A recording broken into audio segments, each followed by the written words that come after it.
Sound Bytes. Call the show now at 966-JAZZ. That's 966-5299. Toll free 800-790-0415 or soundbytes.org. Now, alongside Steve Ray and Dave Enright, here's Nick Francesco on member-supported Jazz 90.1. Good afternoon, Mr. and Mrs. American, all the chips in the PC.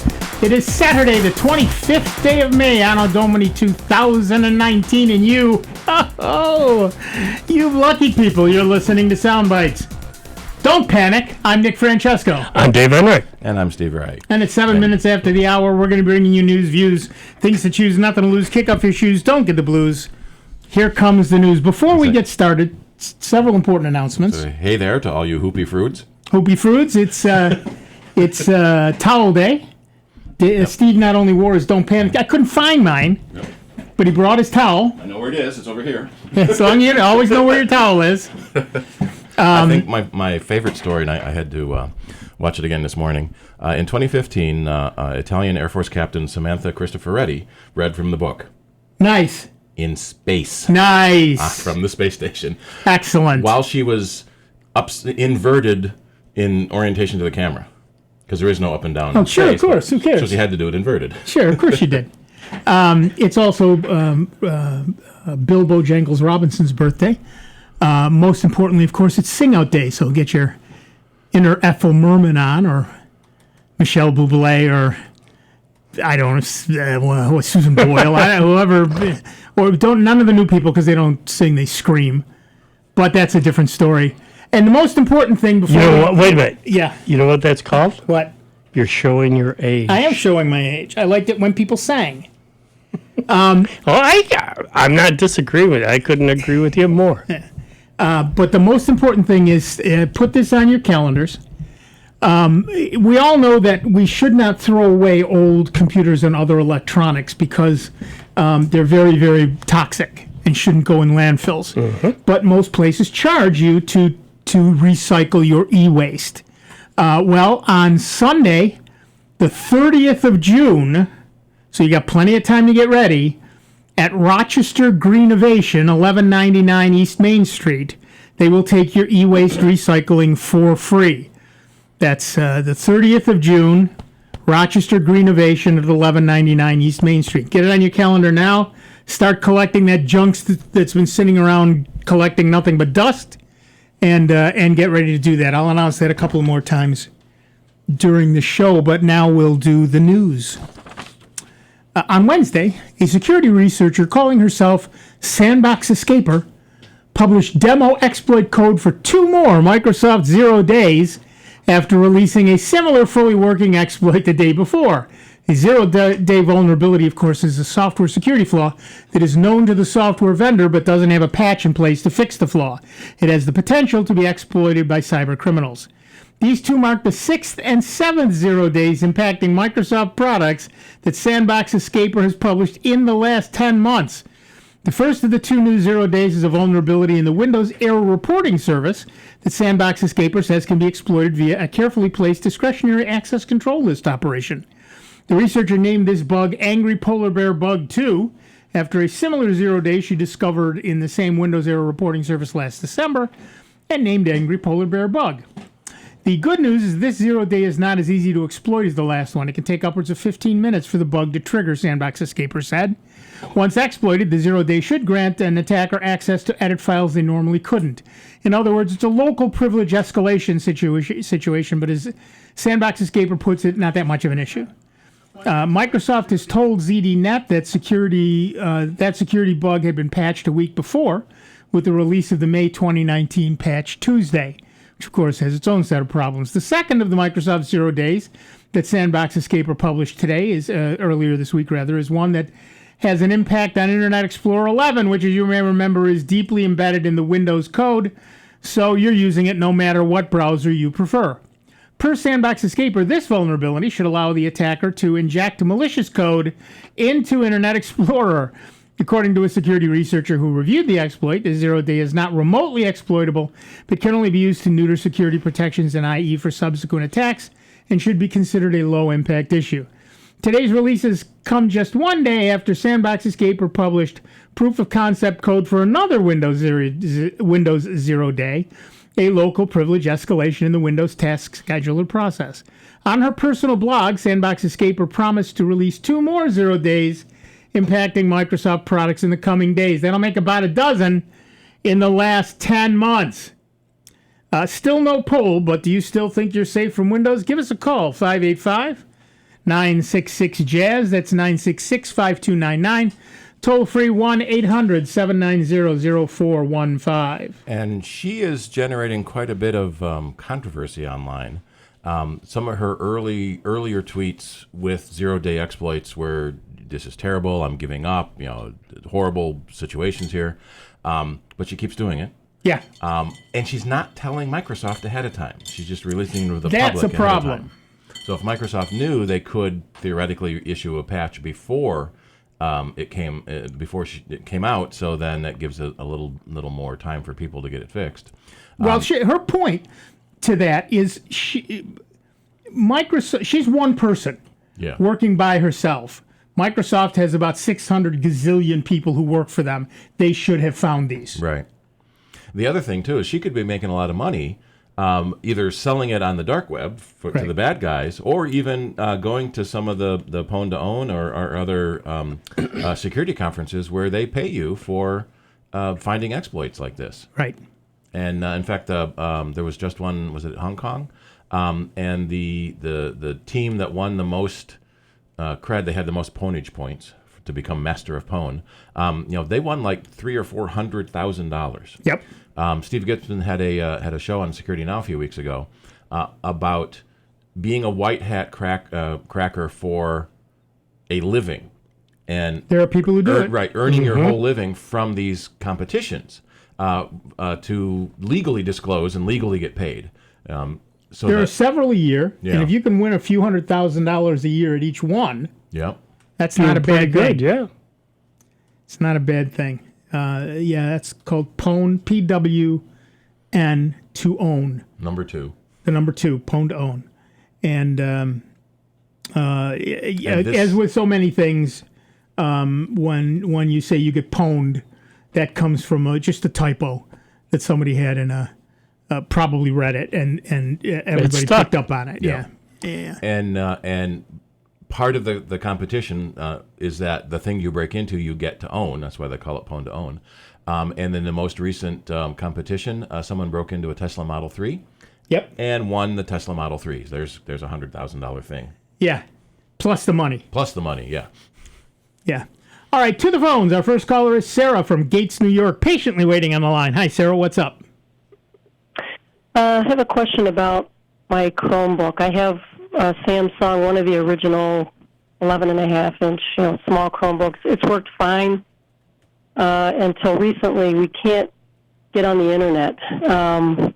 All our other devices, our tablets, everything else connect fine. I went into the network settings for the Chromebook, and, where it says the IP address, the gateway address, those things are there. And then under IPv6 address, it just says loading, and it just sits there like that. So I don't know if that's part of the problem or... If you go and look, do you see other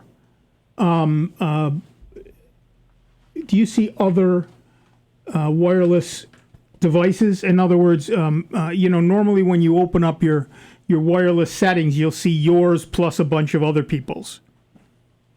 Do you see all of those?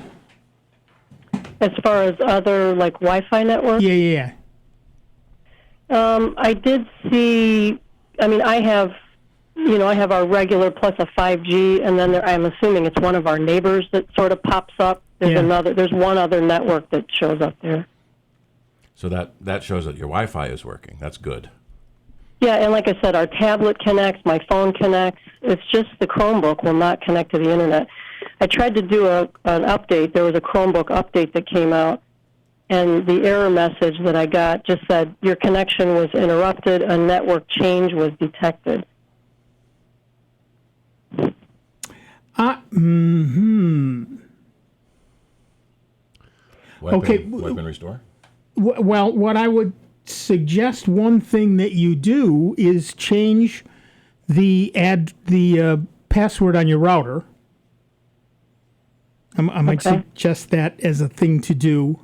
It is unlikely that you've been hacked, but it doesn't hurt to do that. Wouldn't that affect the other devices as well? It should, but don't forget, one of the things about Chromebooks is they are much more sensitive to those sorts of things. They won't, if they feel that there's a problem, they won't connect.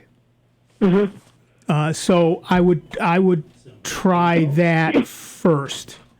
So when you go down and look at the at all of the wireless connections, you see a bunch of them. So it's not that the Wi-Fi is dead. Correct. Right.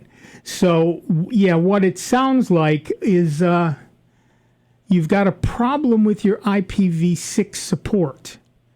Who's your internet provider? Frontier. I don't think they do IPv6, so then that's not unusual that there wouldn't be an IPv6 address. Right. I looked up, I don't completely understand DNS errors, but I looked that up, and under those settings in my network, it said to make sure that under the name servers that the Google name server was checked, which it wasn't, and I changed it to that, but it hasn't made a difference. I restarted. I forgot the network and restarted. Yeah, basically the Google DNS servers, domain name servers, are 8.8.8.8 and 8.8.4.4. So you could put them in by hand if you wanted to. The basic idea behind DNS is that when you go to some place like google.com, the internet doesn't know what google.com is because it only understands numbers. Right. So what happens is it goes to a domain name server and says, what name did you give me? Google.com, and then it comes back with 172.217.12.174. And that is the thing that the computer understands. So that's what a DNS server does for you. My suggestion at this point, let's see. You can see other networks, so it's not that Wi-Fi isn't working. You have reset Wi-Fi, you've forgotten your networks and brought them back again. Right. There's a terminal window on the Chromebook, right? Yeah, there is. You might try doing a ping, which will tell you if the connection is working and if it's a connection issue or a DNS issue. So if you try type ping space 8.8.8.8, it should come back and tell you information about the connection. And then that bypasses the DNS, which will tell you whether it's a DNS issue or a connection issue. Right. So here's the idea. If you hold Control and Alt and type a T, you'll see a little terminal come up. Okay. And then you type ping, P-I-N-G, 8.8.8.8, and hit enter. And you should see a whole bunch of lines that say 64 bytes from 8.8.8.8, and then a few more words. One line after another every half a second or so until you hit Control-C to stop it. I had a customer that had a computer with an issue like this where the DNS wasn't working, but it could ping just fine. I finally found they had a malware program installed that added a proxy server. And the proxy server, the bad proxy server had apparently been taken down, so it didn't respond anymore, so no web pages worked. Right. So right, and that was going to be my next suggestion, which is on those, open up your browser, and in the menu on the upper right, those three little vertical dots. Yep. Under More Tools, select Extensions. And take a look at the extensions you have, and if you have any that you don't recognize, yeah. Turn them off. In fact, you might want to turn them all off for now. And then reboot your system and see if it works. If it does, then Steve is right. One of your extensions it may be doing some form of hijacking. It's sort of like the old days when we had when you had your config file or the auto exec was loading up, and we'd tell folks to uncheck the items in there and slowly turn them back on until that issue started. So same with the extensions, turn them all off, and then it's going to be a little time consuming, but turn one, on at a time, reboot and see how it works. Right. And slowly do detective work. That's what it's going to take. Exactly. And one of the things that happens is when you install something like a program or whatever, the same thing happens on Chromebooks. It happens on everything else. There are piggybacked programs, and most of us don't pay enough attention. We just keep hitting yes, yes, yes until it installs, and we get extra programs. And sometimes those are, as Steve said, DNS hijackers that want to send you to their sites or use your traffic to make money for themselves or whatever. And if those are taken down, then you're going to have a problem connecting. So try turning off all of your extensions and then restarting your Chromebook. Okay. I don't have that many myself, so it should be easy to see if there's something that shouldn't be there. So. Right. Mm-hmm. And give that a try. Slow detective Can I ask work. you one last quick question? If I try to ping it, what am I looking for, really? Well, here's the deal. If you can ping, like I said, if you can ping 8.8.8.8, and that is as simple as typing ping space 8.8.8.8, you'll see a line of 64 bytes from 8.8.8.8, and then a bunch of other text that you don't care about. But you'll see that over and over and over again, which means that it's connected. It's pinging like sonar on a submarine. Yeah, and it's tapping and it's coming back at Right, you. it hits it and hits it and hits it, and you get 64 bytes back. And if that works, then try ping google.com. And if it can't do the same thing with a different address, but if it can't do the same thing, then the problem is your DNS server has been hijacked and is down. And if the ping command itself doesn't work, then that means the connection to your wireless router is not working. Right, but I think it is because she can see all the things. But anyway, yes. So first try the number, then try the name, and that should tell you what the story is. Okay. All right, I'll try some of those. Thanks a lot. There you go. Let us know how you make out. And I guess, okay, thank you. Sure. Yep, thank you. And probably the bottom line is, since it's a Chromebook, it's relatively easy to erase it and reload a fresh copy of Chrome. Well, that's exactly right. If you find that you can't do it any other way, Easiest. You can just do a power wash. It's called again from that settings menu. Will, where are you calling? Down at the under the hamburger menu on the left, those three bars. Under Virginia. advanced, one of the things you can do is reset your settings and all kinds of stuff. So, and if you go down to About Chrome, one of the choices there is Power Wash. And what that does is resets the Chromebook, gets rid of all of your data, but don't worry. When you get rid of all of your data, of course, it's still saved in Google. And Virginia. wow. It's still saved in, no, I did not want a power wash. Thanks for asking. Power wash will get rid of everything, but it's all saved in Google. So when you re-log in with the same username and password, depending on the speed of your internet connection, it brings back down all of your extensions and all of your apps and puts everything back the way it was. It's really lovely. Yep. So you never lose anything that way. All right, our next caller is Will, all the way from Virginia. Hi, where in Virginia, Will? Newport News. I called 2 weeks prior. Nice. Yeah. How are you? I'm doing okay. Unfortunately, my installation of Ubuntu wasn't entirely trouble-free. I need to go into the UEFI BIOS and adjust some security settings because what I'm seeing when I boot up, I think without the disk, is system boot order not found initializing defaults. Okay. This comes up when you first turn the machine on. If I take the boot disk that I made out of the machine, and yes, when I turn it on, I will see that on my screen instead of the GNOME desktop. Right. Okay. So here's the deal. In your BIOS, you set the order in which things boot. And it sounds like your order is set to CD-ROM first, then the hard drive. In fact, I thought that I had made that adjustment.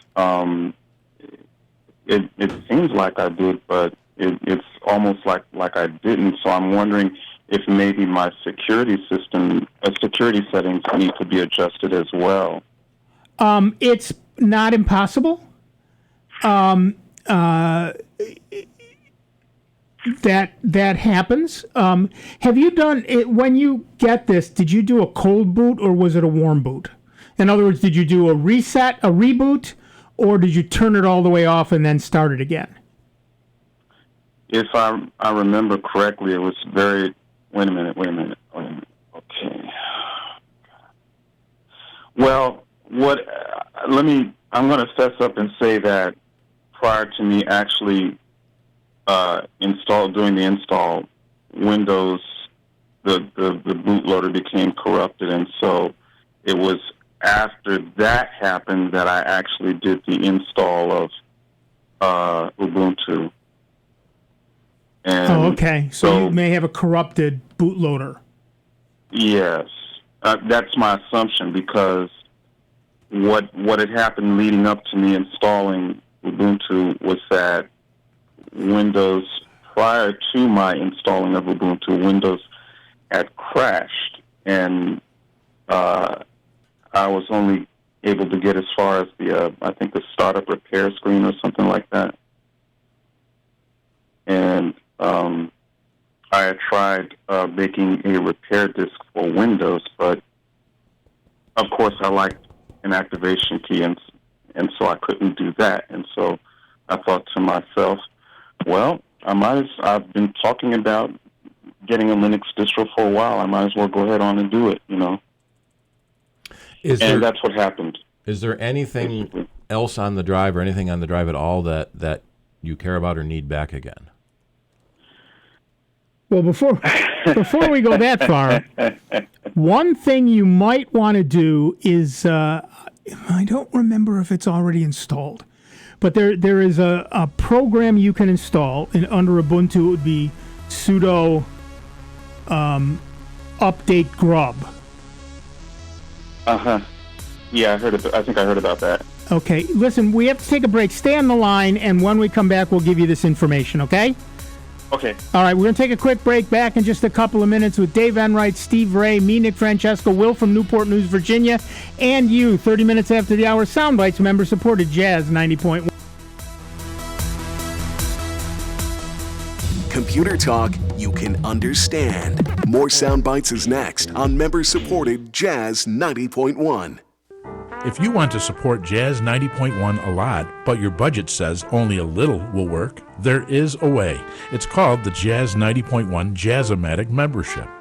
You can support Jazz 90.1 with a monthly gift of $10 or more, while enjoying the many great thank you gifts that we offer.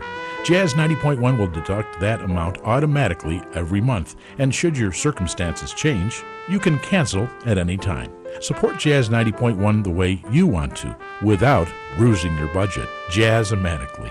For more information on becoming Jazz-O-Matic, call 966-5299 or pledge online at jazz901.org.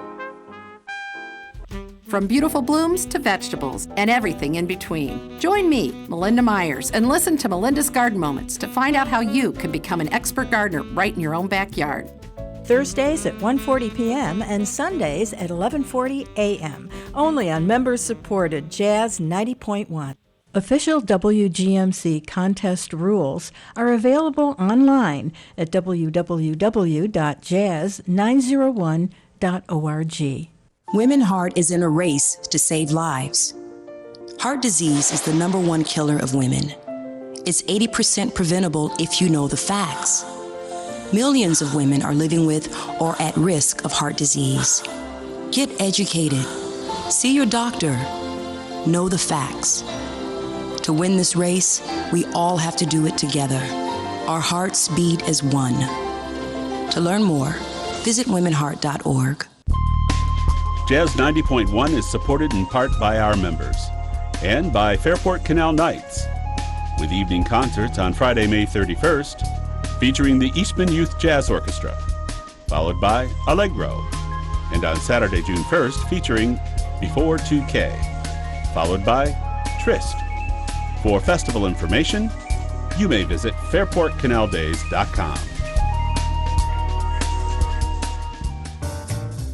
What's small, attractive, and worth lots of money? It's the Jazz 90.1 member card, and now it's worth more than ever with the addition of 35 wineries to the list of restaurants, stores, and other businesses in the Rochester area, discounting prices exclusively to members of Jazz 90.1. You can even use your card when you travel in the United States. It's a great way to reward yourself, all while supporting Jazz 90.1. Don't have a Jazz 90.1 member card? Get one by making a pledge of support at the $90.10 level and above to Jazz 90.1. For more information on becoming a member, you can call 966-5299 or make a donation online at jazz901.org. Hi, this is Kim Corcoran, hoping you'll join me on Sunday afternoons for Two on the Aisle, Broadway at its best. 2 hours of Broadway musicals. Classic shows like My Fair Lady and West Side Story. Classic composers like Rodgers and Hammerstein, Stephen Sondheim, and Lerner and Lowe. And all those fabulous performers like Ethel Merman, Carol Channing, Bernadette Peters. Well, we'll play them all. That's every Sunday from 3 to 5 p.m. Hope you'll be there, because I'm saving you a seat here on member-supported Jazz 90.1. Polyglot your tongue? This is Sandra Tsinglow with the Lowdown on Science. Many people think they are too old to learn a new language. Supposedly, young kids pick up languages faster because their brains are still developing. But is any of that really true? Joshua Hartshorn, Joshua Tenenbaum, and Steven Pinker decided to take on this word search. They gave a short online quiz to assess how age influences the mastery of language. Over 600,000 volunteers from ages 7 to 90 participated. How did their findings compare with previously accepted notions? Past research says after age 7, attaining new language skills declines. However, this study found that people can master a new language up to age 17. How quickly someone can master a language also depends on different factors. Age is one, but immersion and exposure are also influential. These findings can help us better understand how our brains process language and communication. Great news! Now, where did I store my old high school French textbooks? The Lowdown on Science is produced by LDOS Media Lab in partnership with the University of California Irvine Science Communications and 89.3 KPCC. On the web at LOHDOWNonscience.org. This is Sandra. Follow us on Twitter at LOHDOWN. And now your Jazz 90.1 weather. Plan on having an umbrella handy on this Saturday. My forecast calls for mostly cloudy sky with a few showers in the morning. A couple of thunderstorms, especially into the afternoon and evening. Some of the thunderstorms, especially south of the Thruway, may prove to be strong or even severe with damaging wind and heavy rain. The high in the upper 70s. The overnight low temperature tonight near 60 with a lot of clouds and a shower. Tomorrow starts with a shower, rumble of thunder, ends with some breaks in the clouds and a northwest breeze of cooler air. The high near 70. I'm meteorologist Josh Nichols for Jazz 90.1. And currently right now we've got overcast skies, 61 degrees out at the airport and 65 here at member-supported Jazz 90.1. Hi, this is Otto Bruno.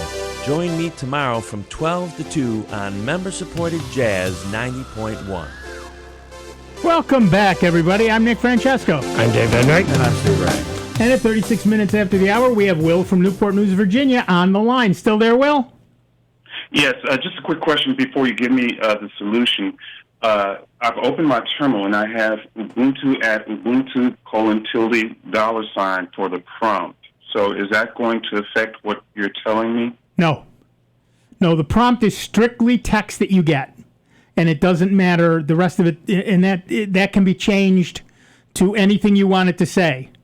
So that's irrelevant. Okay. So what you've got is two things you should try. First, I don't own a Toshiba satellite, which I saw from the last time you called is what you were calling about. And so I don't have one, but so I can't tell you exactly how to do this, but you should go into the BIOS and turn off UEFI, EFI, I forget what they're going to call it on Toshiba. And you want to turn on legacy boot support. Turn on legacy boot support, and look at the boot order. Or you could just reset the entire BIOS to default, because that's pretty much what you end up with anyway. But if that doesn't work, then you might want to fix Grub 2, and Steve has put up a link for fixing a corrupted bootloader. But try the other thing first. And you want to run the update grub command. And it shows you how to do that in there. You can pretty much ignore the first part unless you're doing dual booting. But the second part, where it says sudo update grub and sudo grub install and all that stuff, you should do all of that. But generally speaking, I would think that the issue is in fact in your BIOS. Because, yeah, that's what I was thinking too. Yeah, so if you either reset the whole BIOS or just go in and set up legacy boot and check the order things boot in, you should be fine. Okay. Okie doke. Thank you. All right, have fun. And how's the weather down there in Newport News? All right, bye-bye. Yep. All right, bye-bye. Yeah, I was gonna ask him to run down to the shipyards in Newport News, because the Enterprise is under construction. They the new Enterprise. The new Enterprise, CVN 80. They struck down CVN 65, the first nuclear-powered aircraft carrier, and disassembled it, and are using some of its steel to lay the new keel. Nice. So they're continuing the name. All right, we've got a question on here on the web through a text, and it says, whenever I move or view videos from my LG phone to iPhotos/Tunes/Movies or Media Player, the video gets locked up in an upside down. How can I rotate? Thanks. There are a myriad of problems transferring videos between Android and iOS and between carriers. And a lot of it is because the cell phone system wasn't designed for video. Yeah. Hasn't caught up yet. Yeah. Not this year, at least. I just read in a podcast, someone wrote an extensive video, it was on Macworld, on how to do this and how to get it to work right. And it won't lose quality is the other problem, too, because oftentimes if it tries to send a video through MMS, it will recompile it as 3G PP, whatever that one video format was, which is tiny and crappy to fit on cell phones. Before we had smartphones that had nice big screens. So I'm going to find that post and link it. And I also see a link from Apple here on how to move your video from Apple to Android and Android to Apple. Wouldn't it make a little more sense to do it with Google Photos? Since yeah, that's kind of automatic. Too. If you put Google Photos on both devices and sync do it them that way. Yeah. As long as it'll work on the iPhone, which Google Photos does work on the iPhone. You have to install it as a separate thing as opposed to the fact that it's there. Put it in there. Make it depending on how your LG is set up, it should be automatically saving all of your videos and photos to. Who knows with LG though? I mean, what bloatware they throw on there and what product they're endorsing because they're getting a spiff from this company or that company. Right. Well, but more importantly, it may not be going up in the full video format, which using a program like Steve is going to put up should help. Should help. Yeah, and if you have a computer in the middle, then you can use a file transfer to copy the full high-res file to your computer, and then from your computer back to the other phone. Right.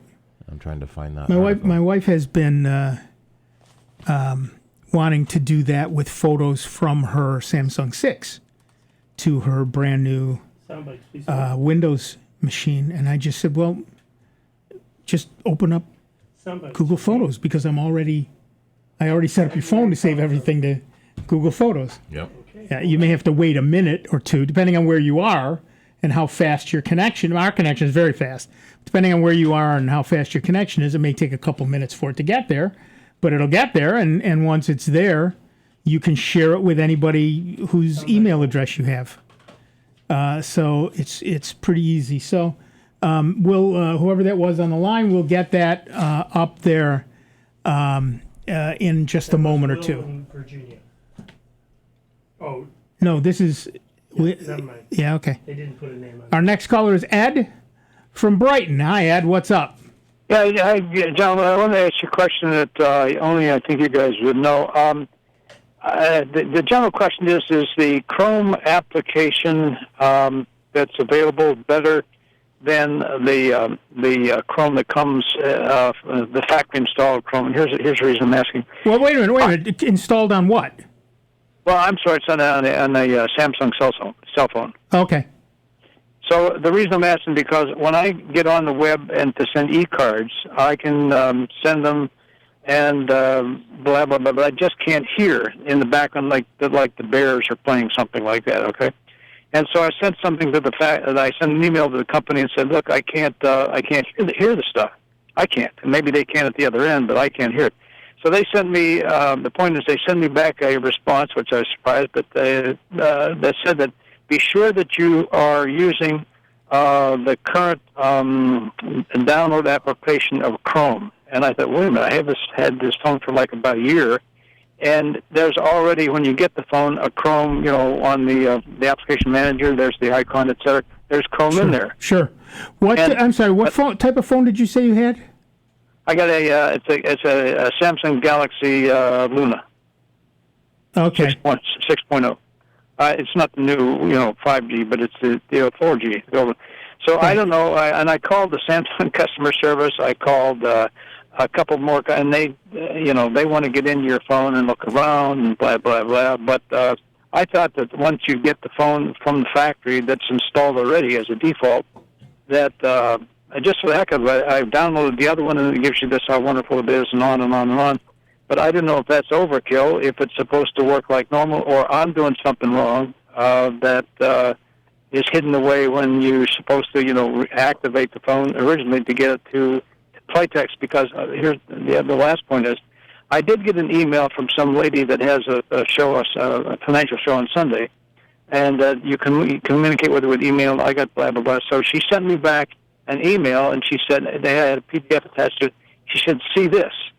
So I pulled it up, and she had a comment on there from the show, and I got that by making sure my playlist was on. I went to that, and that's on, and I heard that. So that part works on an email sent to me with an attached sound, PDF. But this thing is weird because I can, the card that I wanted to send you for your birthday, and it's kind of a neat thing where they got bears and cakes and whatever, right. balloons, and in the background they're playing a tune, Happy Birthday. But maybe you can hear it, but I can't when I preview it. So Sure. I don't. That's my question. There's a couple of things that work here. One is the fact that you have. The sad fact is that updates to Samsung phones are very, very, very slow, and you may be stuck at Android 6. We're up to Android 9 at the moment, and 10 I think is about to come out. And Chrome won't update outside the OS. And Chrome doesn't update outside the OS unless you do it by hand. So you've got a multi-year-old version of Chrome running on a multi-year-old version of Android, and that's really where your problem is. The other part of the problem, these are like the e-cards from the Lawson person, right?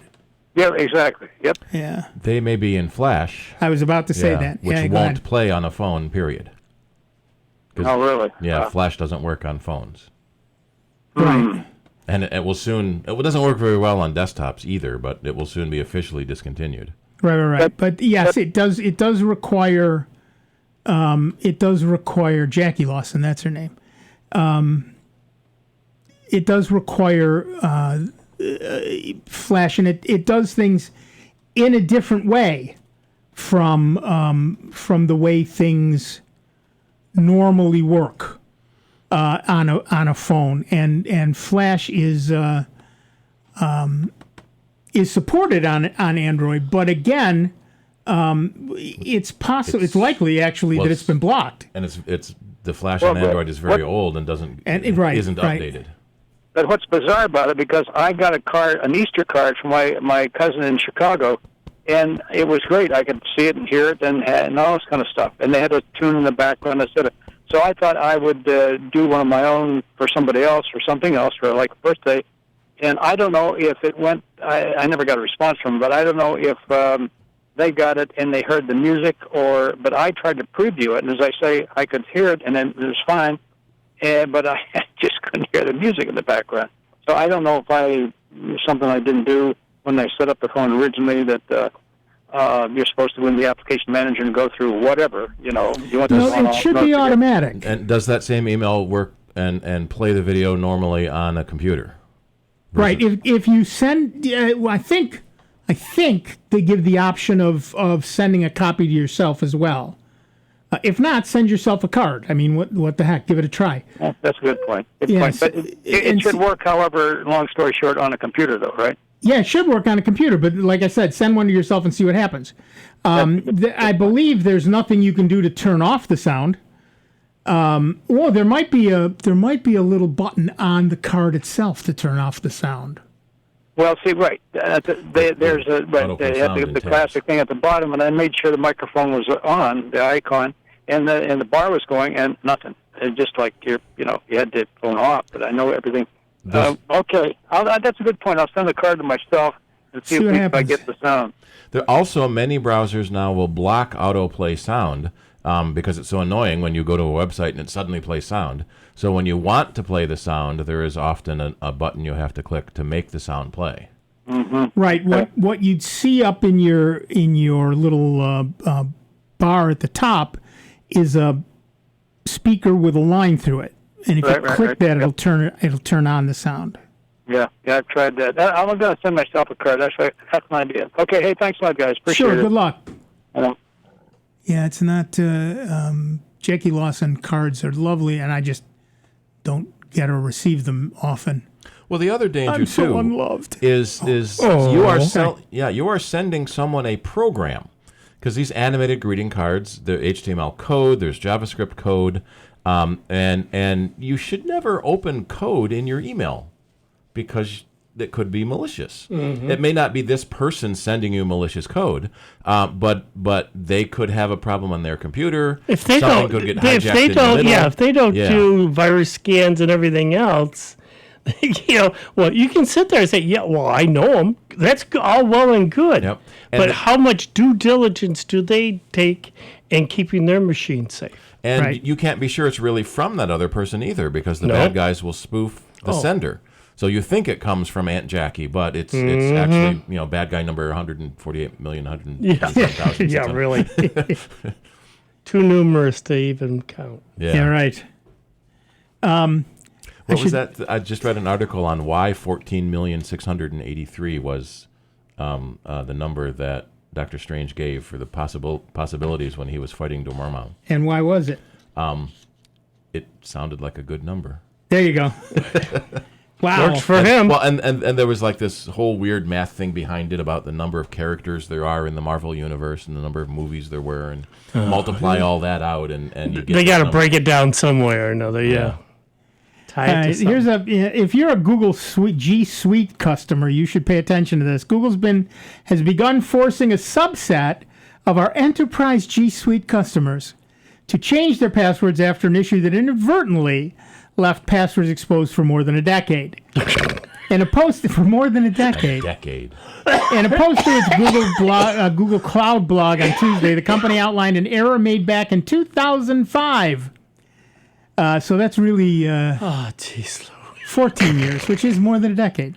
Oh, that's not long. That stored a copy of actual user passwords rather than the usual scrambled hash versions, thus making it possible for an outside attack to gain access to usable passwords.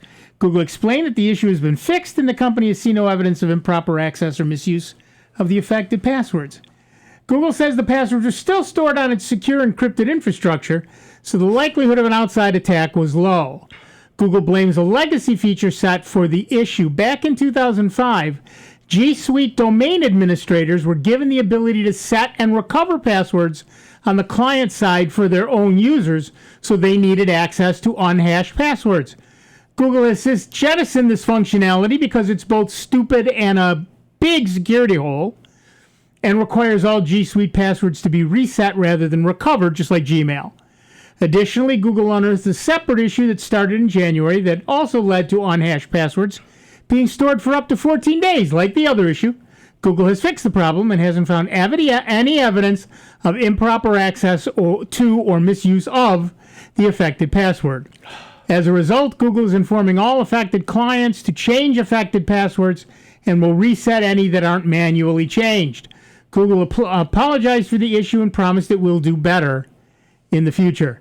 While this particular issue doesn't affect Gmail users outside of G Suite subscribers, it drives home the need to use strong, unique passwords for every critical site and service you use. How many years have we been saying that?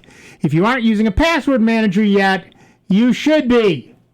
Which password manager do you prefer? Give us a call, 585-966-JAZZ. That's 966-5299, or toll free at 1-800-790-0415. Now, let me be clear. If you are strictly a Gmail user, this does not affect you. You have to be a G Suite user, which means you're a member of a group that shares access to all the Google Docs, Sheets, Gmail, everything else under a corporate name. So if you're not that, this ain't you. Right. And the other thing, though, folks, in which we've preached, there are so many other programs out there that you can use to manage and generate unique passwords so that you don't get hacked. I mean, they can make them super long and, I can't remember that. You don't have to. The program will do it for you because it saves them. Exactly. And I mean, you'd have to have 2 other lifetimes to even try to come close to cracking it. That's right. Do you know if this also includes the free Google Domains feature they used to have before it became the paid G Suite? It only happened since 2005, so I don't think so. I'm trying to remember when we got our free Google Domains. We have 100 free email addresses. We got it that long ago. Oh, yeah, that's a long time. It may be you. Well, log in. If you get a message from Google saying I haven't. you have to, okay, then you're Probably okay. not, yeah. Then you're okay. The idea is they know who it was, who may have been affected, and they've sent and so when you log in, you get a message that says change your password. If you don't get that message, you are not affected. It was interesting seeing those changes over the years. You used to get 100 free email addresses, and then you got 10 free email addresses. Now you get no free email addresses from Google Domains because they changed it to G Suite at $5 per user per month, which doesn't sound like much unless you have 10 users or 100 users. What if 1,000? So what are these giant corporations? Are they paying $50,000 a month for their email? Many of them are, because it's still cheaper than hiring X number of people to manage their mail systems. And $50,000 a year? $50,000 a year is one person. Yeah. And to maintain the equipment. I mean, you don't have to upgrade and replace and yeah. all of that. And it's not just the person, because $50,000 a year may be their salary, but then there's benefits and all the other yada yada. Plus, that you've got to give them a room, lights, electricity, a computer, time off. Well, they take it as a write-off because it's a business expense, and it can be written off because it's a business expense, which users cannot. Right. So it's much cheaper. I don't care how many people you've got. It's because the more people you have, the more people you would need to manage the and you don't have to pay them sick time too. You don't have to pay them sick time. You don't have to vacation, contribute to their 401k. You don't have to do a thing. So it's much cheaper, and everything is being automated. And we talk about who's taking our jobs away. It's computers. Well, it's just like taking our jobs away. It's just like we've been saying that's why the school systems are going to Chromebooks. Yeah. They are so much easier to maintain. They're durable. And they don't have to worry about them getting in viruses. So it eliminates these other folks that would have to literally have a staff to keep these things up and running. Oh, just reset it. Put it back. I was just talking to a friend the other day, and he called me up. He said, I just got a Chromebook. I said, congratulations. He said, I'm missing something. I said, what are you missing? He said, this is way too easy. I said, yeah, this is how it works. I must be doing something wrong. I must be doing something wrong. I said, and he said, can you manage multiples of these? I said, yeah, there's a free program from Google that manages as many Chromebooks as you want in your domain. He then said a word I won't say on the radio and said, I'm going to tell my boss about this. We're getting Chromebooks for our company. We're already using Google's stuff because we can share and yada yada, and all the yada yadas that go along with why you would use that. And he said, why are we not giving our people Chromebooks? They're cheaper and they don't get viruses, and I can manage them. And you don't even have to maintain an operating system. The thing will update itself. Yes. Well, he said. He said the bad part is I can get rid of most of my staff. Yeah. I said, well, that's your problem. Yeah. That's a separate issue. But that's what people all across the country are finding. It is less expensive to buy. It is less expensive to maintain. And it takes fewer people so that you're kind of a jerk sometimes. Excuse me. You're not kind of a jerk sometimes. But it takes less to maintain them. It takes less to manage them. Do you know there are people who absolutely want to see that face? They're masochists. I grant you that. They're not well. They're just a few fries shy of a Happy Meal. But those people exist, so leave that camera on. Those of you on YouTube know exactly what I'm talking about. Well, look, you wasted an hour of your life with this nonsense, but the reality is you're going to get to do it again because we're only halfway through the show. We're going to be back for a whole nother hour of the longest-running computer show in the known universe. We're going to have Dave Enright, whether he likes it or not, Steve Ray, whether we like it or not, and me, Francesco. It is 59 minutes after the hour, and this... I did not know how this machine worked. Yeah. And this is the longest-running computer show. Yeah, this is the long... Wait, I got another one in my pocket. Here it is. This is the longest-running computer show in the known universe. Soundbites, member-supported, Jazz 90.1. We might be back after this break. I hope you will be, too. Online 24 hours a day, 7 days a week at soundbites.org. More with Nick Francesco, Dave Enright, and Steve Ray next on member-supported Jazz 90.1. WGMC Greece Rochester, a public service of the Greece Central School District and official media partner of this year's CGI Rochester International Jazz Festival, Jazz 90.1. On Instagram at WGMC Jazz 901. President Trump is in Japan, where he has urged business leaders to increase their investment in the U.S. Correspondent Caitlin Collins reports Japan is concerned about American tariffs. We're not expecting some kind of breakthrough to be made during this trip over trade, but it's a very real fear for the Prime Minister Abe because he doesn't want the president to impose these tariffs on autos and auto parts because that could potentially be devastating for the Japanese economy. North Korea will also be discussed while he's in Japan. A 35-year-old woman who had been missing for more than 2 weeks in a Maui forest has been rescued, and Amanda Eller is being treated for a broken leg. Her mother, Julia, says the family got its wish for a happy ending. I never gave up hope for a minute, and even though at times, I would have those moments of despair, I stayed strong for her because I knew that we would find her if we just stayed with the program, stayed persistent. I'm Ann Cates.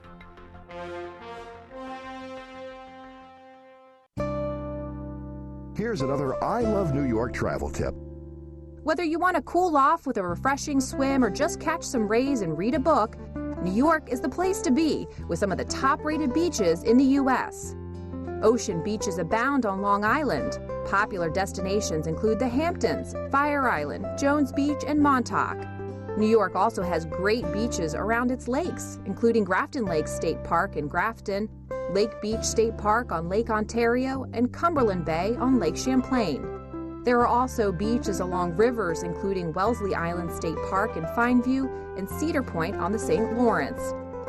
To learn more about beaches in New York State, visit the I Love New York website at iloveny.com or dial 1-800-CALL-NYS.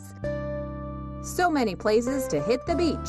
Find what you love in New York State. Make a day with the Jazz 90.1 Enhanced Member Card and enjoy 2-for-1 savings all day long. When you make a gift of $90.10 or more, we'll send you a Jazz 90.1 Member Card. Then enjoy savings at hundreds of restaurants and attractions near you. Call 966-5299 or visit jazz901.org right now and let your savings begin. New message. Your Social Security number has been suspended. If you do not contact us, your account will be deactivated. Scammers are aggressive when they contact a potential victim. Social Security Administration employees will never threaten you for information or promise benefits in exchange for information. In those cases, the call is fraudulent and you should just hang up. Don't provide any personal or financial information to these thieves. Call the Social Security Fraud Hotline at 1-800-269-0271. Hannah complained of a headache. It was a rhabdomyosarcoma. The tumor was very aggressive, and it very quickly became clear that St. Jude was the ultimate place to be. St. Jude is an asset to the world. I think it's the kind of place that could teach the world a couple of lessons about how to treat people. If those lessons could be learned, this world could be a better place.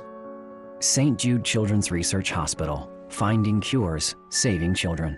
Learn more at stjude.org. Boogaloo Joe Jones, Jimmy Smith, Soul Live, Grant Green, James Brown, Melvin Sparks, Ron Levy, Bobby Blue Bland, Jimmy McGriff, Charles Kennard, New Cool Collective, The Awakening, Clarence Wheeler and the Enforcers, Eddie Jefferson. Join Chuck Ingersoll for the Soul Jazz Spectrum, Sunday nights at 9, and hear all this and more.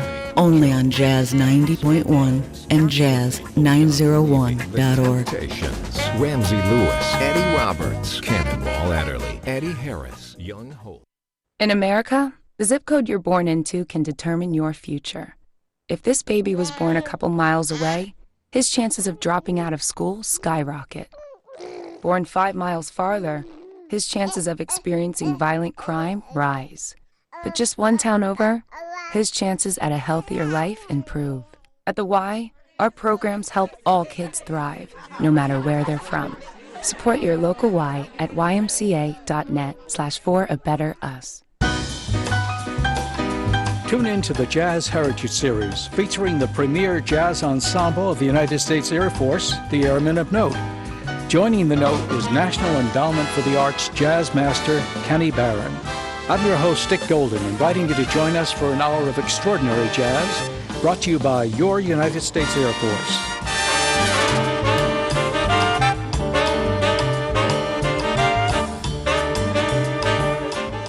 Memorial Day at 1 p.m. only on member-supported Jazz 90.1. Have you mixed your pain meds, your sleep meds, your allergy meds? Call the Poison Helpline. Has your child eaten a tube of toothpaste, a chip of paint, a wild mushroom? Call the Poison Helpline. Have you been bitten by a spider, a snake, an insect? Call the Poison Helpline. Poisonings can happen at the home, on the job, or in the great outdoors. Call the Poison Helpline first for fast, free advice from medical professionals. Call 1-800-222-1222 anytime, anywhere. 1-800-222-1222. Save the number, save a life. Brought to you by the U.S. Department of Health and Human Services. Welcome back to America's longest-running computer show, Sound Bytes, on member-supported Jazz 90.1. Get online now. Call 966-JAZZ. That's 966-5299. Toll-free 800-790-0415. Or submit your question by email at soundbytes.org. Once again, here's Nick Francesco, Dave Enright, and Steve Ray on member-supported Jazz 90.1. Welcome back, everybody. I'm Nick Francesco. I'm Dave Enright. And I'm Steve Ray. And it's 6 minutes after the hour. You're hurtling headlong into the second hour of the longest running computer show in the known universe. Before we get to the phones, let me remind you, put this on your calendar. Free e-waste recycling. You all know you're not supposed to throw away broken computer equipment because it's poisonous to the environment. If you have a working computer, get it to Bruce Younger to take to Tanzania. If you've got a broken computer, on Sunday, June 30th, at Rochester Green Ovation, 1199 East Main Street, you can bring your broken equipment to be recycled for free. Good deal. Everybody wins that way. Everybody wins. There's a thing on the Soundbites webpage about that. So make sure you now have a place to donate a laptop that's working and send a laptop that isn't working. All right, back to the phones. Our next caller is Smiley from Rochester, New York, or not. Might not be Smiley. Did we lose Smiley? Yeah, he's gonna have to call back in. Sorry, Smiley. Give us a call back, and we'd be thrilled, if not actually delighted, to talk to you. All right, let's see. We got a response back here. This is Sherry from Gates. I think Dave heard Sarah. I don't think so. Did I? Anyways. Yeah, you did. Well, I'm the one that had the trouble with my Chromebook to connect to the internet. There was an extension called Cloud Browser used to be called IE on Chrome and would let you connect to sites that only used Internet Explorer. I deleted it and rebooted. All is good now. Yep. You guys are the best. Thanks. That's what we'd like to hear. Yep. Thank you, Sherry. Sorry we misheard your name the first time. So that probably was a proxy server that's been taken down. Yep, exactly right. But that brings up an interesting development that we've spoken in the past, that Microsoft is rewriting Edge to use the Chromium engine. Right. So now it works as much Chrome, better. And it works pretty much like Chrome does. Right. But they are releasing an extension that will let you put it into Firefox and Chrome to use Edge instead. Oh, great. So if there are some websites, typically like Microsoft Update, where you have to use Microsoft Edge, it opens a sandbox and runs Microsoft Edge in that extension, which is kind of a neat thing at Microsoft, is acknowledging there's competitors and writing software for the competing platforms. Right. Okay, back to the phones. Our next caller is indeed Smiley from Rochester, New York. Hi, Smiley. What's up? You've been posting in there about Windows having all sorts of problems doing stuff. And I've been thinking, which is probably bad for a guy that's way over 80. Does it cause headaches? They're also working with Linux. I think they're in bed with Red Hat. And could they possibly... I can't think of the word now. It's something that gets updated quite often. Oh, darn it all. Yeah. Oh man. Anyways, with their programmers and so forth, couldn't they actually mess up Linux, which is something that they, I mean, like when you and I first started in with Linux, Microsoft was saying, the Linux was stealing stuff from them. They tried to run a whole bunch of lawsuits against them and so forth. I mean, this would be an excellent backdoor way for them to get into and destroy Linux. And, here they are, they're home free. Yes and no. And the reason it's no is because one of the things a couple of things. First, they had to sign all kinds of documents to become part of the free and open source community to be part of that. And anything that they add to the Linux kernel. That's what I was thinking of. Anything that they add to the Linux kernel has to be verified by the Linux kernel team before it gets installed. Nothing just gets added. So there's a bunch of eyeballs that pay very close attention to what's going on in the with the updates to the kernel, and they test them rigorously before they install anything. You'd think that like Red Hat or even something, they'd be asking some of the Linux people, "Hey, can you come and help us straighten out our operating system?" Microsoft is asking them that? Well, they should. They absolutely should. One of the problems that Microsoft has had over the last year is that every single update they've published has caused problems. Every single one. Some of them to only a few people, some of them to a lot of people. And part of that problem is that they simply do not have the same number of people, the same quality of people, and with the same dedication as the people who are checking the Linux kernel. There are thousands of people who check the Linux kernel for things all the time, and they still miss stuff.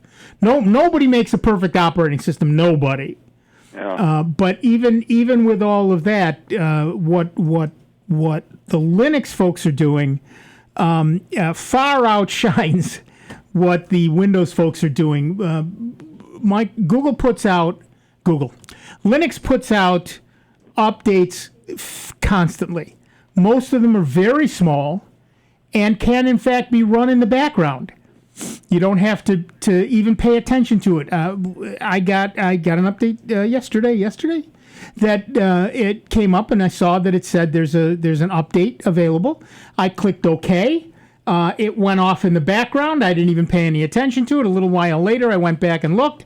It had long since finished. I clicked OK again to get rid of the box, and I was done. It never interrupted me. It never bothered me, but whatever program needed to be updated for security, it was a security update, got updated. And their updates happen constantly, and that's better because it means instead of having to wait for Patch Tuesday once a month, my system is much cleaner and much more secure because it updates all the time. But all those updates don't interrupt me at all. Once in a while, if it's a kernel update, I have to restart my machine. But those are few and far between. And I don't even have to do it right now if I don't want to. I can do it at my leisure. Yeah, because I don't run Ubuntu. I did play around with, but I run a PC Linux, which is I love. Oh yeah, it's excellent. I've been running it almost since it came out. I have had no problems with it at all. In fact, this one, when I got this new computer here, it's probably been running on there for 5 years. I haven't had to do anything. It's the same. Just keep updating. Yeah. And just reboot, like when you said with the new kernel and so forth, and that, and I mean it's phenomenal. And I like. I don't know why people just don't go to Linux. It's well, when they buy a machine, it comes with Windows, and they learn that, and they pretend that they couldn't learn something else. And most people don't know there is anything else. So some of it is a marketing issue from the other OSs that they don't tell people they exist. Right. It requires much less RAM. It requires much less storage, so it runs faster. I went over to the senior center in Henrietta here too, and I gave a demonstration of Linux and that, and there was a woman there that she's there all the time, and she runs Windows, and she actually runs an old version of Windows. And I told her, I said, I don't know how you keep it running, and why are you doing it, and that. I says they don't even make updates for it anymore, and that. And I couldn't talk her into running Linux at all. She's no, and that, and. No, I get it, and that's whatever people want. My favorite part about PC Linux OS is the blurb underneath it, which says, "So cool, ice cubes are jealous." Yeah, that's a good one. It's at PCLinuxOS.com, and you can go there and take a look at what it is. And I always tell people, if you've got an old machine, put some version of Linux on it, whether it's PC Linux OS or Linux Mint or Ubuntu or Xubuntu or whatever your flavor is. I don't. When I go out or I'm talking to somebody about it, I say, again, you don't have to run mine. Right. But one great thing about Linux, it's like a salad dressing. There's so many different versions, because maybe you like Italian and somebody else likes Russian, and then that. Well, it's the same thing with Linux. There's different versions, and they could be just like, a Russian, a ranch, or what do you call it? And it's just that. I wonder if there's too many choices for people. Well, that's part of the problem. We go through analysis paralysis. Yeah. Which one is best? Who cares? The reality is that when you put a version of Linux on your machine, you have two parts. One is the kernel, which is just like with Windows. Windows has what they call the NT kernel. Yes, it's still Windows NT, that thing from 15 years ago. That's what's running underneath. It has the kernel, and then on top of that is the GUI, the graphical user interface. And you can change that. You can, if you want to put KDE or GNOME or Mate or Cinnamon or, there's a million of them. I'm not going to go through them all. But the reality is that you can change the front end, move back and forth between them, among them, until you find one that makes you happy. Yeah, and that's like a salad dressing. Exactly. There's so many different versions of it. I'll let you guys hash it over. I'll get off the phone here and that, so I can hear you on the radio and that. All right. Thanks, Smiley. Thanks for calling. All right, bye-bye. Bye-bye. Yeah, you can change your... and what's nice about that is you can change that front end without ever changing the back end. Mm-hmm. So you keep all your documents and you keep all your everything's the same and all the apps you've got installed and whatever it is, and all you're changing is that front end. Oh, let me ask you one important question. Yeah. How much does it cost? Oh, let me think. Last time I installed it, it was free. And today? And how much today? Free. Still free. Really? Always free. Forever free. Free, free, free. As opposed to the way Microsoft is going. Free, free, free, free, free. And all the software you add is free. You can buy software for it. There are companies that will gladly charge you for software. There are also companies that will charge you for support. So if you're one of those people who prefers to have a phone number to call for support, you can get those. There's local user groups. There's the Rochester Computer Society, rcsi.org, has a special interest group which meets the third Saturday of the month. The third Saturday. Is that today? Is this the third Saturday of the month? Second? Third. Fourth, actually. Yeah, today's the fourth. So they met last week. But they meet the third Saturday of every month. Bring your laptop. I suppose you could bring your desktop. They wouldn't care. Might be a little... if you want to look that around. It's your thing. I don't know where you're going to plug it in. It's there in Suite 200, but in the Hungerford building, but I'm sure that there's an elevator. But you can bring your computer, and they'll be glad to give you help on Linux. I always want to go, but it's third Saturday of the month from noon to 4. By the time I'm out of here, I'm going home to have lunch with my favorite wife, and I don't have time to go there too. And your least favorite wife.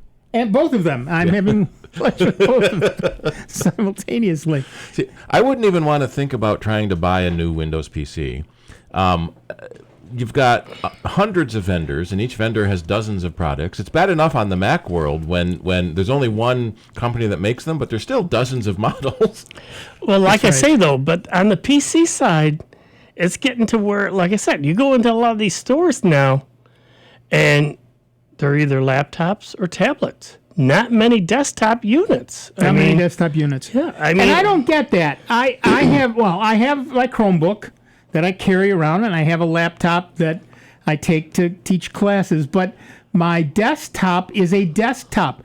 The extra hundreds of dollars that would have gone into a laptop went into more RAM and a bigger and better monitor and everything else. So I don't, because it just sits there on my desk. Why would I pay to make it portable when I'm not going to port it anywhere? Right. Yep.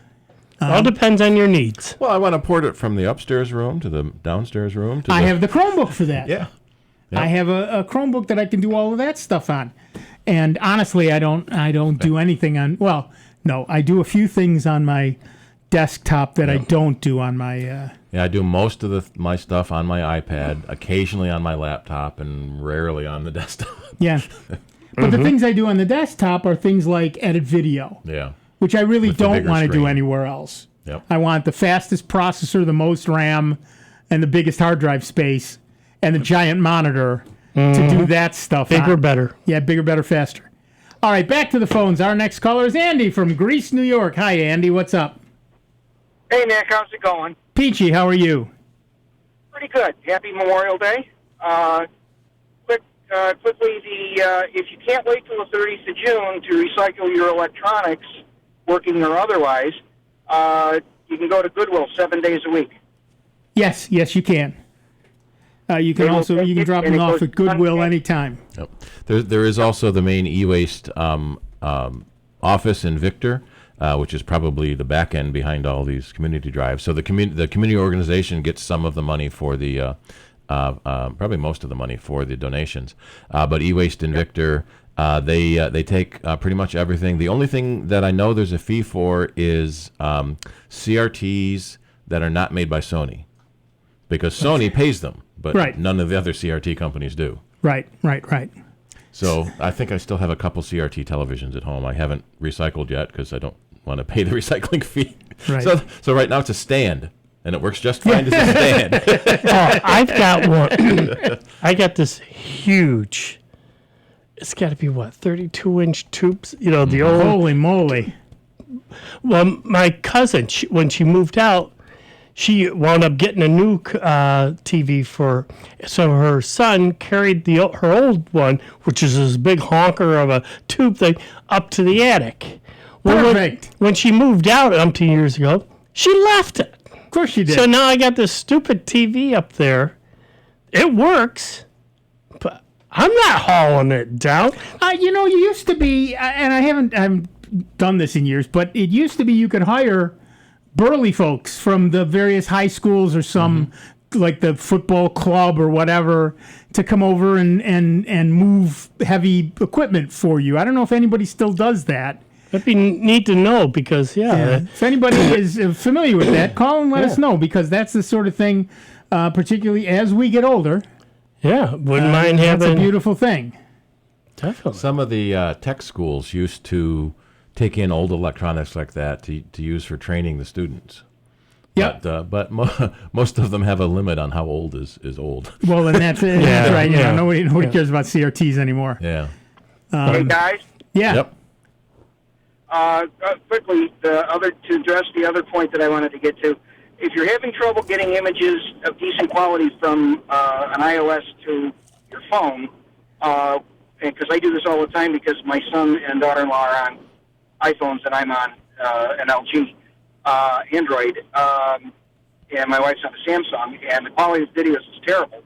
What I did was we started using Messenger, and the quality of video and the quality of the pictures is perfect. Yeah. Right, because it's the same program on every. If you have a heartburn with Facebook, Messenger works. Yep. Yeah, Messenger works. I don't like Messenger because it's a Facebook product, but yes, it does. It does work very well. and then because it's not going through the cell service and compressing it back down to cellular format. Right. So that's right. So anything that doesn't go through the like Duo or whatever, but Messenger is one of them. WhatsApp is another one, but that has its own security issues. That's another Facebook product too. But yes, thanks. That's a good point. Thanks, Andy. No problem. Take care. Have fun.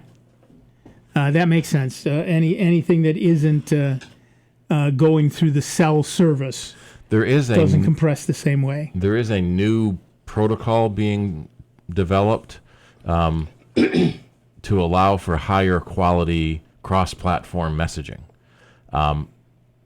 I think it's Verizon that might be pushing it. I'll find it in a minute. The problem is all the companies, Apple and Google and Microsoft, already have their own solutions, and nobody is sure they would switch to a different format because SMS has been around forever, and it's sort of the bare bones. It's underneath there, right? But we wish it would use our format, and Apple has the messages format. Google has their own. Facebook has their own. I think you're right. I think Google has adopted whatever this format is, and I can't think of the acronym at the moment. But there's also a thing called Messages for Web. If you are an Android user, you can download Messages for Web on your desktop, laptop, or whatever, and then you will see your SMS messages on your computer at their original quality. Now, it's already an SMS message, so yes, the quality is going to be lower, but you can get it right on your phone. But the new messaging services, I don't think EMS is it. No, well, that was an attempt, but no one picked up on it. I forget what they call it, because every now and then it pops up. Right. And that new messaging format, RCS. Rich content service. Rich content service. And it is, in fact, available currently under Android. Now, problem with RCS is it's a bigger protocol. The files you get are bigger. Right. And so they take longer and they take more of the bandwidth of the carrier. And, of course, the poor carriers just aren't making enough money. They aren't getting enough of our money. And so they're reluctant to go to RCS messaging. But Google's chat stuff does use it. So for text messaging, it does have RCS available. So you generally get a better quality picture, a better quality. Now, that also depends on the other end. Currently, iOS is not using rich content messaging, so you won't get a better picture from an iOS phone to an Android phone or vice versa. But one Android phone to another will give you a much better quality picture. If both of the carriers support it as well. So it's if both of the carriers allow OS it. And right. the carrier, yeah. Right. Right. But there are 60 groups supporting RCS messaging, 47 mobile operators, 11 OEMs, and 2 operating system providers so far. So you should be able to get RCS messages available to your system. They're also encrypted. It looks like the 4 major U.S. carriers all are supporting it. Right. Android Messenger, Android Messages. The app does MMS, does SMS, which is the standard texting, MMS, which is the multimedia, so it's video and audio, and RCS. So it does all of it, and that's the standard app. So if it updates on your machine, you will simply have this. But of course, the problem is the mobile operators, as Steve said, don't necessarily. Now, they've all pretty much, including Verizon, believe it or not, has said that they are going to or are supporting it. Yeah, okay, if you say so. And also, of course, your phone has to support it. So that's Samsung and Huawei and Asus and Alcatel and LG and Motorola and like that. ZTE is doing it. So Apple is not at this moment. We're going to take a quick break. Back in just a couple of minutes with Dave Enright, Steve Ray, me, Nick Francesco, and you.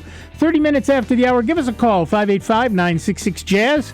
That's 966-5299, toll-free 1-800-790-0415. Back in just a minute with a whole lot more sound bites on member-supported Jazz 90.1. Before you call into our show, please make note of the following rules. 1, turn your radio down. 2, turn your radio down lower. 3, remember, nobody has invented a good-sounding speakerphone yet. Don't use them. 4, make sure you have a point. It makes for a more interesting show. 5, calling does not guarantee you'll get on the air. No whining. 6, if you do get on the air, please do not tell the host what you just told the screener. We don't care. And 7, is that radio turned down yet? We hope this will make for a more enjoyable program, and we thank you for your time. It's America's longest-running computer show. Back to more sound bites with Nick, Dave, and Steve. Next on member-supported Jazz 90.1. Over the years, you've brought them into your home. You were prescribed opioids after the C-section and after Dad's back injury. They helped when you were in pain, and you held on to them just in case. But did you know holding on to unused opioids puts your family at risk? Trouble with opioids can start at home with unused medicines such as pills, patches, and syrups. You can remove the risk and protect your family.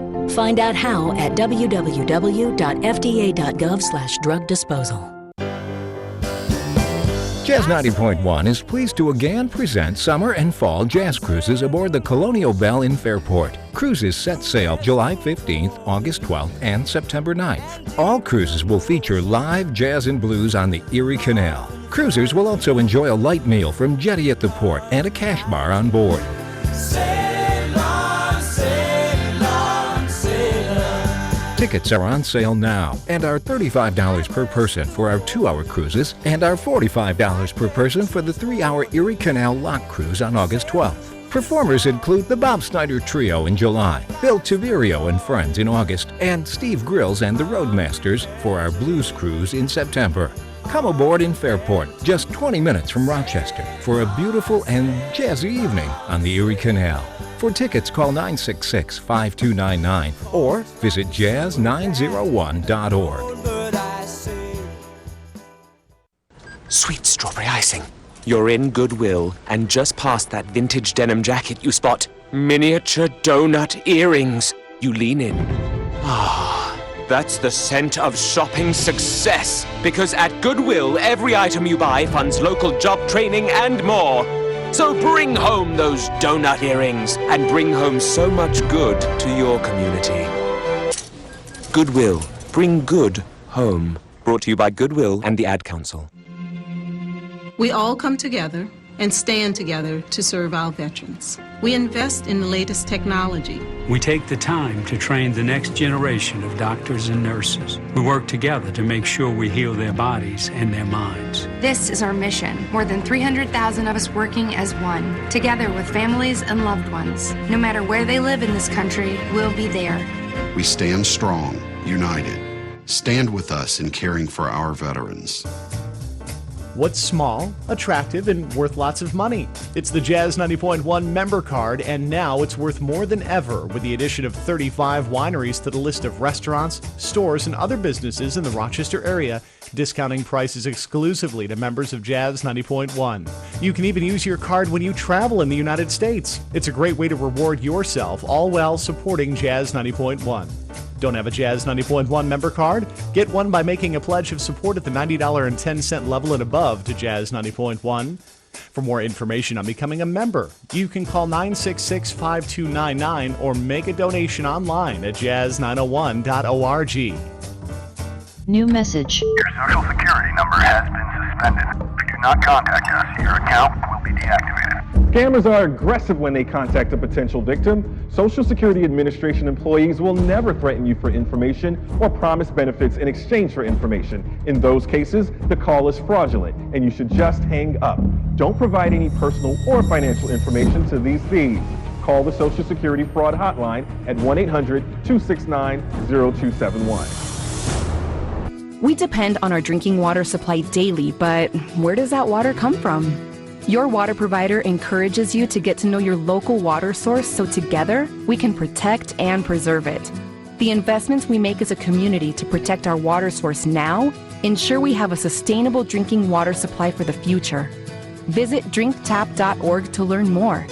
This message is brought to you by the American Water Works Association and your local water provider. Here's the latest Jazz 90.1 weather forecast. Plan on having an umbrella handy on this Saturday. My forecast calls for mostly cloudy sky with a few showers in the morning. A couple of thunderstorms, especially into the afternoon and evening. Some of the thunderstorms, especially south of the Thruway, may prove to be strong or even severe with damaging wind and heavy rain.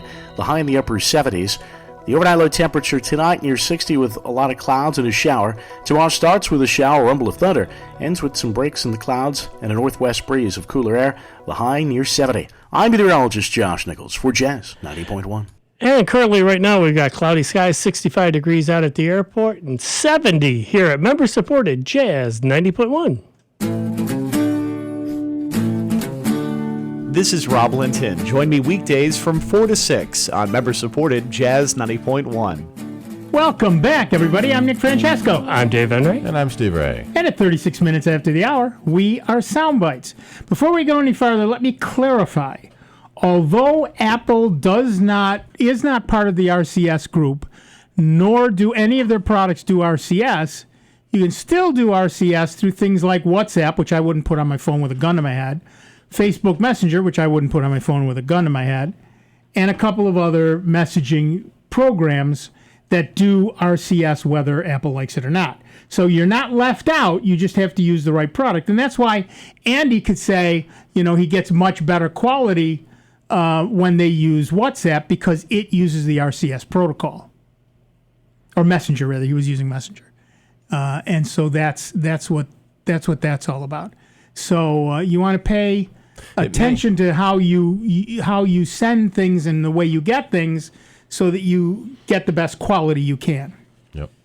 And I'm wondering if it would even use RCS because it's transmitting over cellular data, not the cellular phone system. So it probably just sends the MPEG file.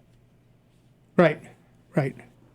It uses a lot more of your data, but theoretically, because it's often at least using the Wi-Fi network, it's free data, essentially, for most people. I thought I talked about this last week, but I think I talked about it on the Ask Nick app instead. So I will read this news item because couldn't have done it last week because it didn't come out last week. I was in a training class, and I come out of the class, and they go, "Hey, there's new MacBooks."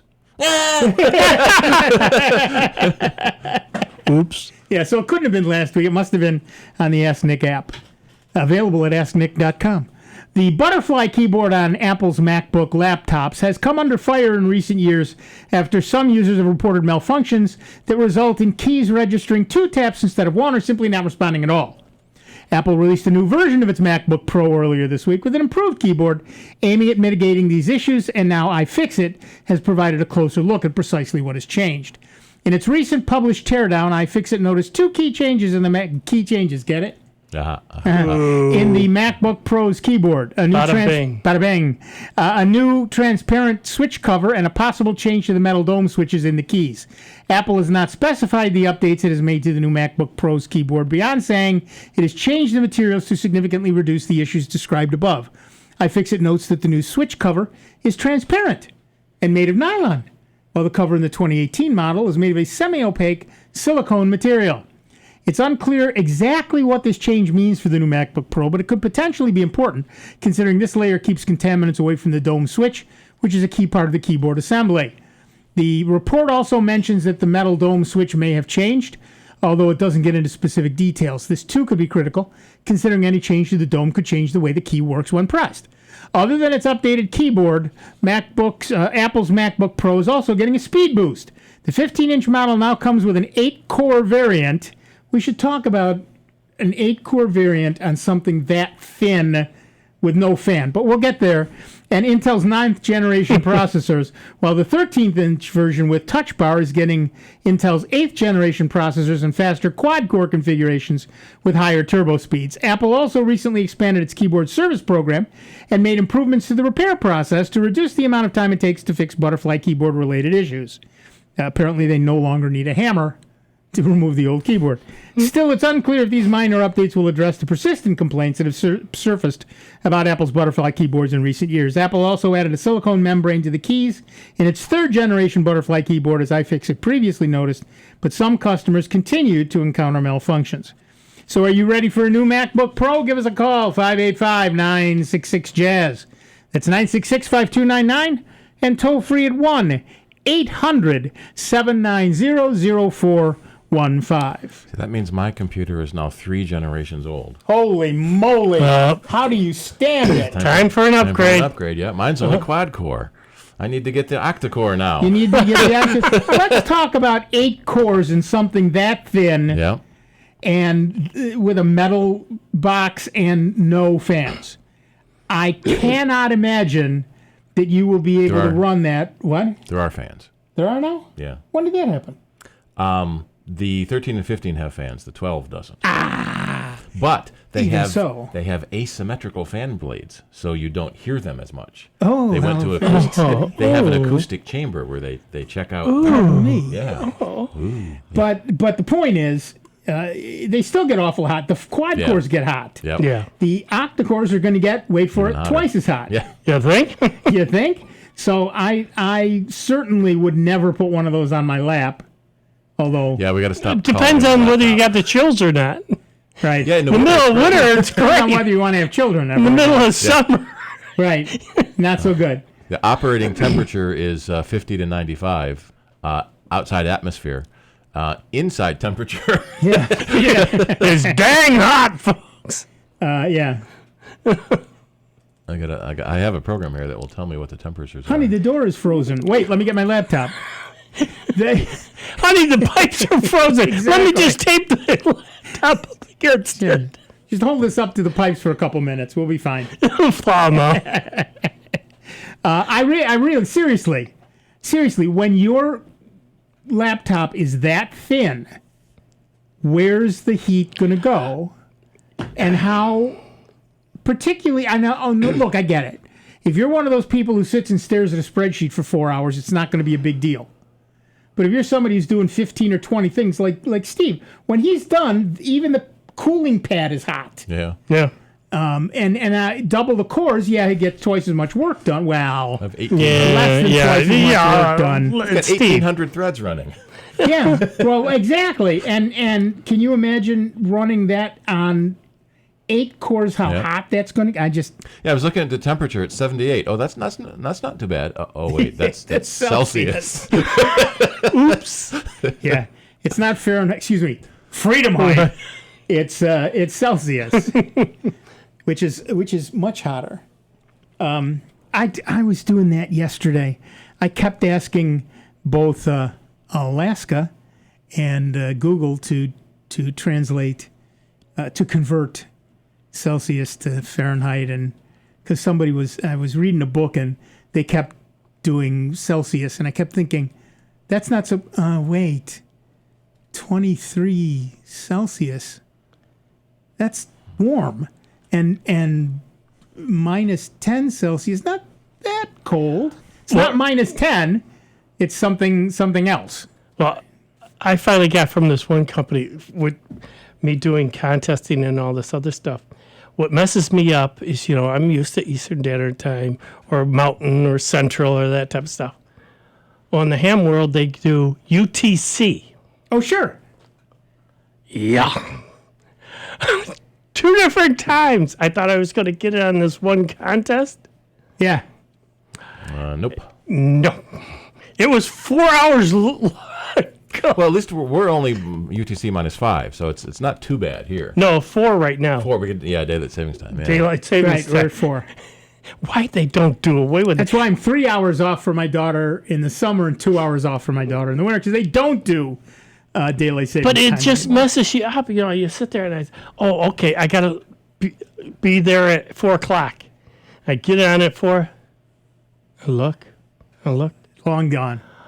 Oh, and I look up now at the clock, and it tells me, so I can hopefully now get. You need to get a clock and set it for UTC. I have a menu bar thing. Oh, I've got one now. I've got an app. I've got an app that'll do that. But I've got it on right at my ham station there. I've got one with both times. Two little digital clocks. One with regular time, and then I can see, UTC.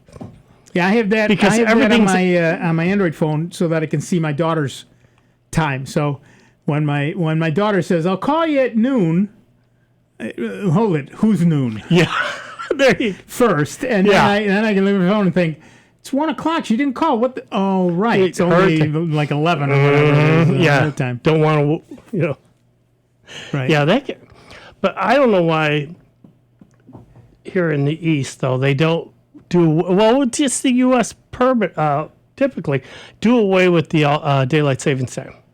It's long past its due, to be eliminated and done away with because it serves no purpose.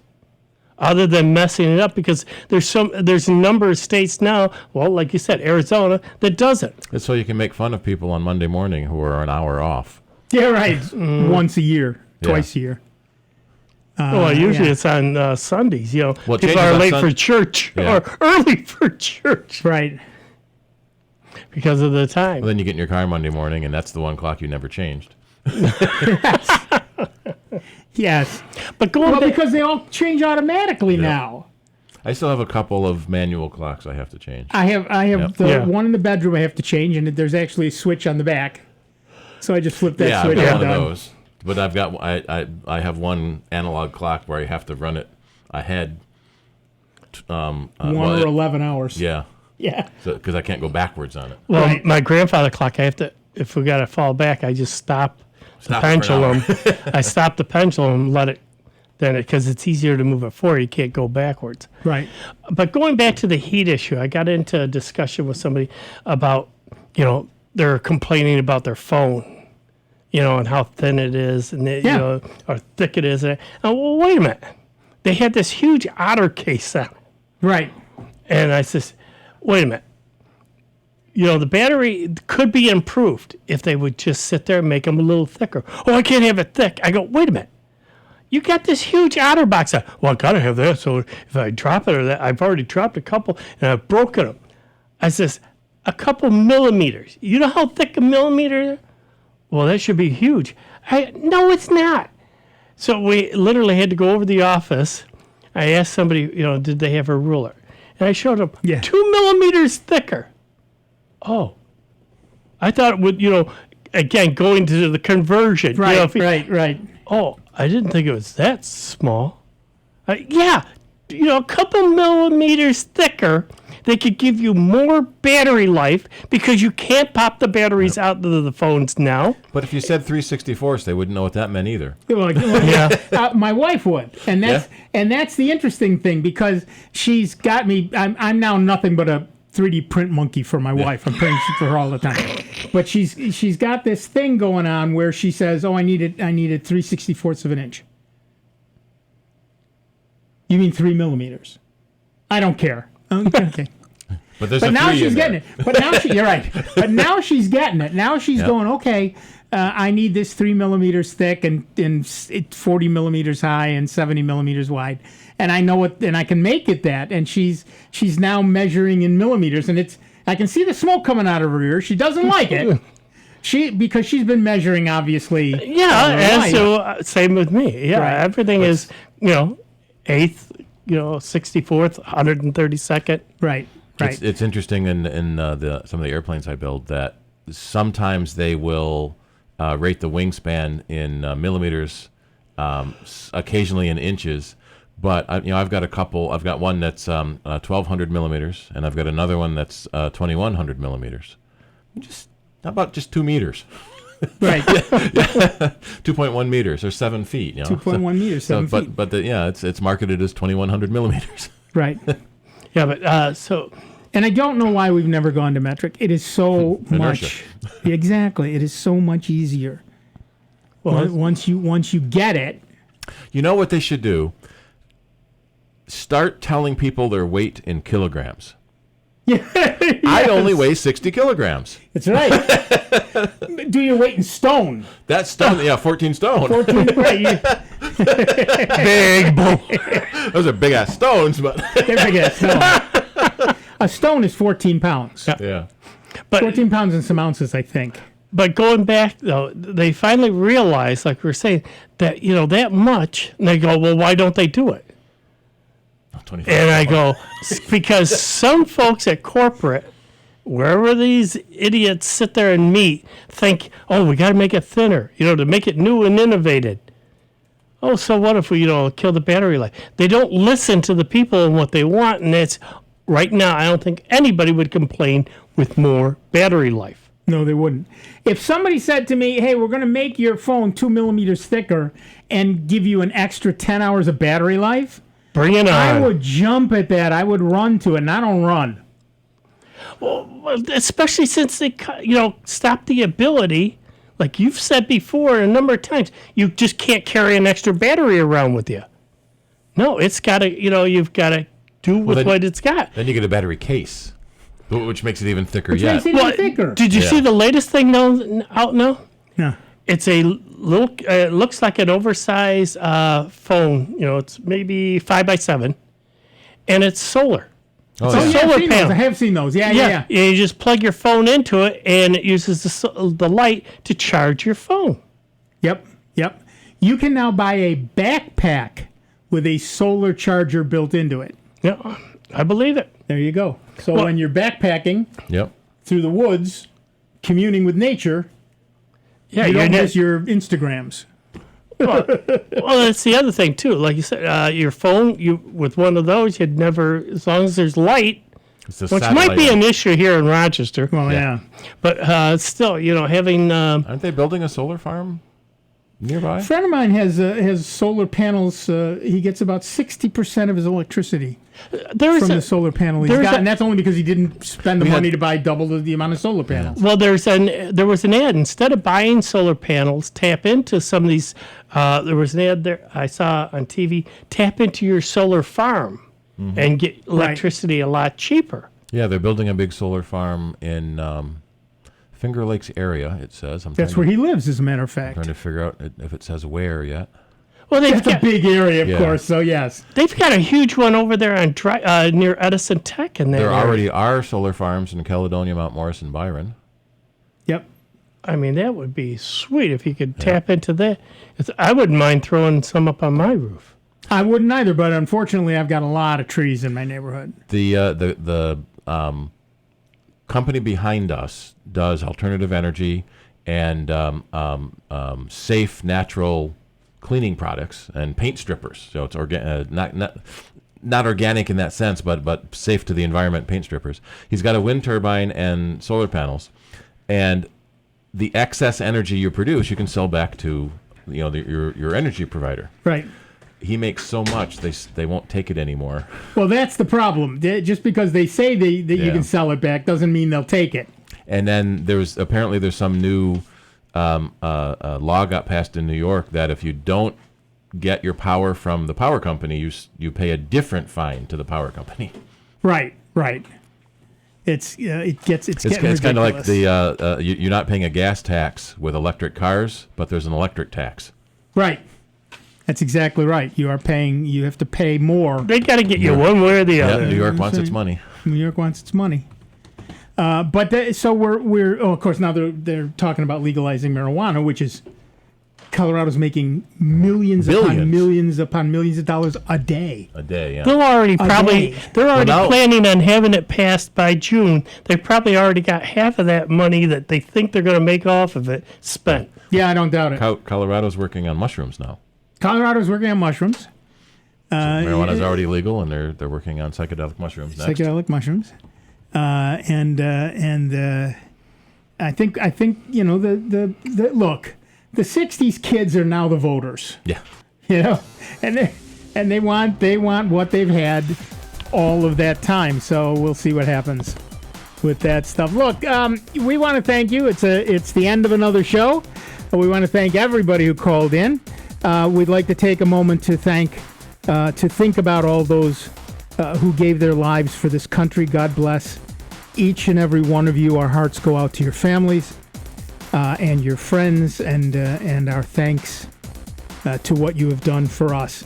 Don't go away. George is coming in to play the best German music you will hear all week long. We will be back next week with a whole lot more of the longest running computer show. We're going to have Dave Enright. We're going to have Steve Ray. We're going to have me, Nick Francesco, and we're going to have your phone calls and news and all kinds of stuff. So have a great week, and we will see you in just 166 hours. Be good to each other, will you? In 1.2 miles, turn right onto Prevention Parkway. Continue past the detour to Fluville. Now entering the state of healthy travel.